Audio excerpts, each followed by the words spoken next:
चाहते हैं कि बढ़े। ये भारतीय जनता पार्टी के साथ मिलकर के हर जगह चुनाव लड़ते हैं और अब की बार भी लड़ेंगे।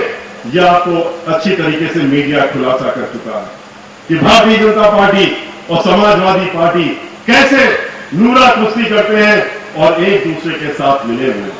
किस तरीके से सन 2012 के चुनाव इन्होंने इसी तरीके से मिल करके लड़े और मिल करके सरकार बनाने का काम किया।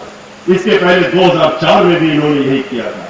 लेकिन ये वो सरकार है, ये वो पार्टी है जो एक तरफ कहती है विकास के लिए पैसा नहीं है और दूसरी तरफ अपने कार्यकर्ताओं को फ्री वजीफा देने का काम करती है, मुफ्त का लैपटॉप बांटने का काम करती है, जो कि बाजार में आज वापस 4-4 हजार में बेचे जा रहे हैं।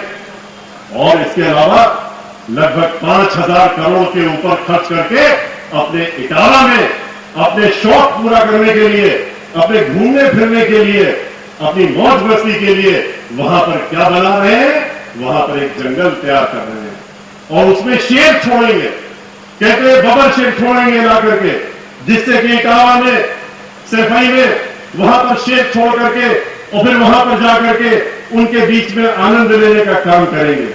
अब ये तो हम आप ही से पूछना चाहते हैं कि आपकी जरूरत क्या है?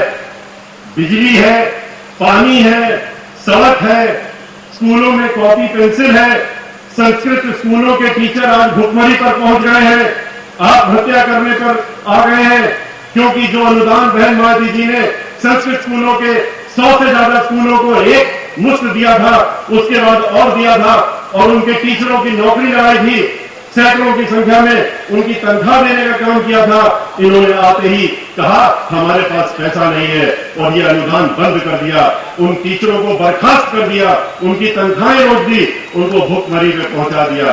तो मैं आप ही से पूछता हूं, आपको खुद भी पूछना पड़ेगा अपने आप से कि आपको बिजली चाहिए, पानी चाहिए, टीचरों की तनख्वाह चाहिए, कि आपको कॉपी पेंसिल चाहिए, या आपको शेर और चीते का एक वहां पर सफाई में, जहां पर कि सिर्फ एक परिवार के लोग जाकर के वहां पर घूमने का, मौज मस्ती करने का काम करेंगे, वो 5,000 करोड़ रुपया खर्च करके वो चाहिए। ये तो आपको खुद ही सोचना पड़ेगा। ये इस तरह की सरकार है और इसके बारे में इसलिए जितना भी कहा जाए वो कम है, क्योंकि आप भी अखबार पढ़ते हैं, आप भी टेलीविजन खोलते हैं, खोलते ही आपको दिखता है कि आज 10 हत्याएं हो गई, आज इतने बलात्कार हो गए।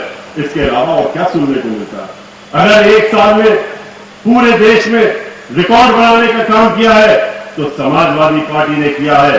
4500 हत्याएं तो दर्ज हुई हैं, 4200 बलात्कार के केस दर्ज हुए हैं और लूट और डकैती तो खुलेआम चल रही है, फिरौती तो खुलेआम चल रही है। इसलिए भाइयों, आज दोबारा से आपको इस बात को ध्यान में रखना है और अपनी सोच को ध्यान में रखते हुए, अपनी इस बुद्धि का इस्तेमाल करते हुए, अगर हमने उसको किसी और को दे दिया है, चाहे